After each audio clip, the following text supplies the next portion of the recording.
Hello again. Welcome to another chess learning video. If you've been following along, you have learned a lot of things about the board and about the pieces so far. Just a quick review. You've learned how to set the board up on the table properly. You learned what all these letters and numbers are for. We learned about ranks, files, diagonals, both white and dark diagonals. And we've learned some pieces. We've learned the rook, the bishop, and the queen. So today we're going to learn the knight. So in order to learn the knight, I'm going to take some pieces off the board. And don't worry that you don't see this. I'm on another screen right now, just setting the board up so that we can do this lesson. Okay, now you should see a knight on the board. What square is it on? It's on E, on the E file, on the fourth rank, so it's on square E4. So the way the knight moves is a little different from the other pieces. The other pieces all move in straight lines, like the rook moves on ranks, it moves on files. The bishop moves on diagonals. We have two bishops, right? One for the dark squares, one for the white squares. And then the queen can move, it's like a bishop and a rook put together. It can move on ranks, it can move on files, and it can move on diagonals of either color. So those are all straight lines, and none of those pieces can jump over another piece. When they hit another piece, they have to either stop if it's their own piece, or they can capture if it's the other person's piece. They can capture it if they want to. The knight doesn't move in straight lines. The way we learn the way the knight moves is we learn that it moves in an L shape. So to show this knight movement, we would draw an arrow that goes down 2 squares and over 1 square. So this is one of the squares the knight can go to, and you can see the L right here. Now the knight does not land on either of these squares right here. It doesn't land on E3 or E2. It just flies through the air and takes a sharp turn and lands on F2. Now it could also take a sharp turn the other direction and land on D2. It could come over and just fly over here, take a sharp turn and land here, or it can land here, here, here, so on, and so on. Now I'm only showing you one way the knight can get to all of these squares because I don't want to make it too confusing. There's actually another way to get to each one of these squares. You just have to remember that the knight moves in an L shape. I'll just give you a hint with just one set of squares. I'll make it a red arrow. To get to this F6 square, the knight could go, you could say that the knight went this way. It doesn't really matter because it's going to land on the same square. So you can look at it any way you want. It's going to move in some sort of an L shape to get to the square that it wants to go to. So let me put some pieces on the board here. Hang on for a second. You won't see this because I'm on another screen.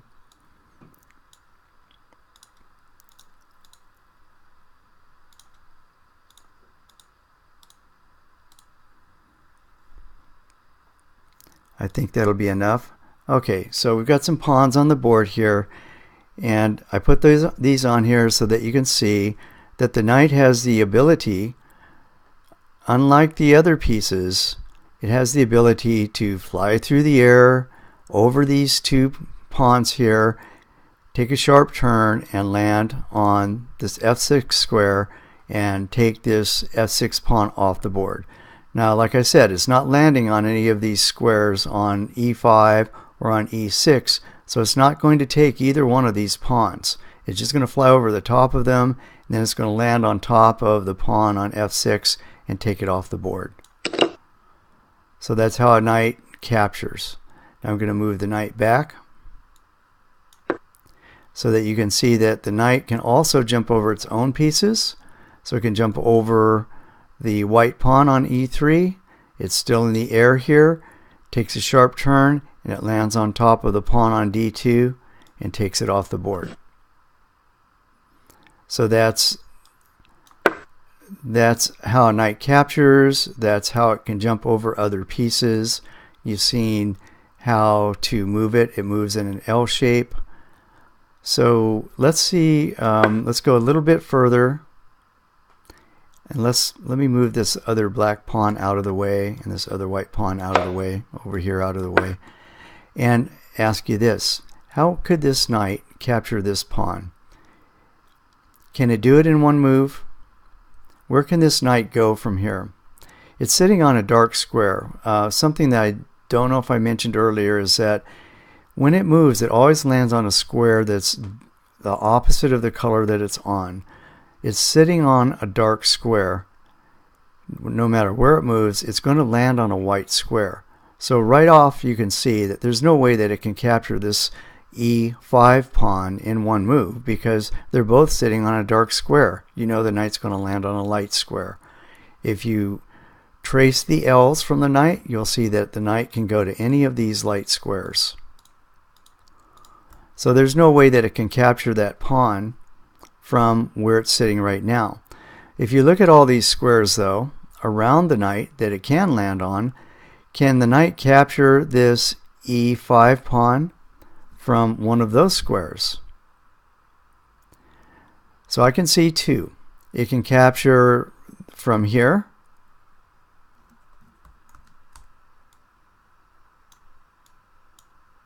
or it can capture from here. So it'll take 2 moves for the knight to get to this e5 square. It's going to have to move up to here and then back to that square, or if we were to set it up again, I'm just going to leave the square open. To get to that square, the knight would have to come down to here, then it can come up to here.